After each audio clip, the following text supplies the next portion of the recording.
రైతుల పరిస్థితి చాలా దారుణంగా ఉన్నది. గాలివాన బీభత్సం, తడిసిన ధాన్యం రాసులు, దెబ్బతిన్న వరి, మొక్కజొన్న, పలుచోట్ల వడగండ్ల వాన, పిడుగుపాటుకు 2 చనిపోయారు.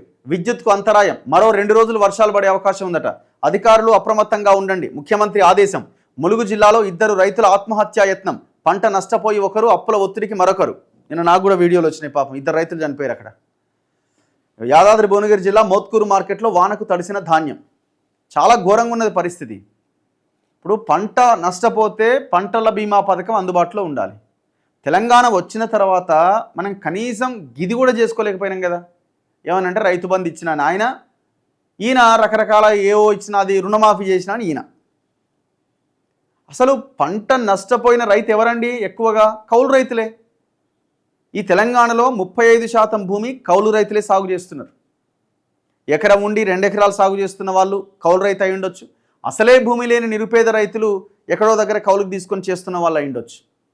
ఈ ధాన్యం దాదాపు 35% తడిసిన ధాన్యం అంతా కౌలు రైతులదే. ఏమన్నా ఒక్క స్కీమ్ ఉందా వాళ్ళ కోసం?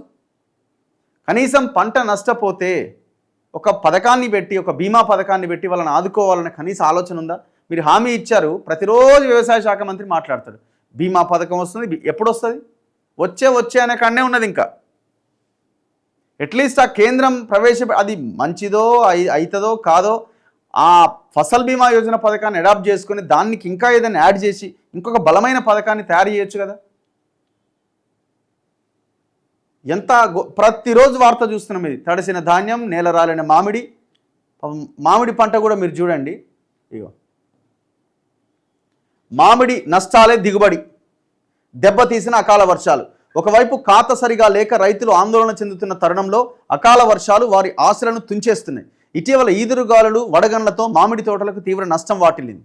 మహబూబ్ నగర్, నాగర్ కర్నూలు, వరంగల్, హన్మకొండ, మహబాద్, జగిత్యాల, సూర్యాపేట్, జనగామ జిల్లాల్లో 1000 ఎకరాల్లో మామిడి కాయలు పిందెలు రాలిపోయినాయి. అకాల వర్షాలు కొనసాగితే నష్టం తీవ్ర స్థాయిలో ఉంటుందని రైతులు వాపోతున్నారు. ఎంత ఘోరం చూడండి. వీళ్ళని ఎవరు ఆదుకోవాలా?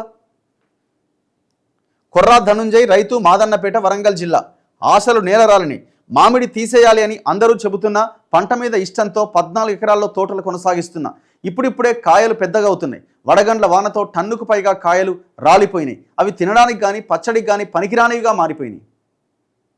ఎంత ఘోరం! ఇగో ఏటా జనవరిలోనే మామిడి చెట్లకు ఖాతా సీజన్ ప్రారంభమవుతుంది. ఏప్రిల్ 2వ వారానికి కాయలు పూర్తిగా పెరిగి సగటున 2 కిలోల పరిమాణంతో అందుబాటులోకి రావాలి. రకాలను బట్టి వాటిని తెంపి తినడానికి, పచ్చళ్ళ కోసం విక్రయించేవారు. తినడానికి కానీ పచ్చళ్ళ కోసం కానీ. ఈ మేరకు ఏప్రిల్ ప్రారంభం నుంచి మార్కెట్లకు మామిడికాయలు వచ్చేవి.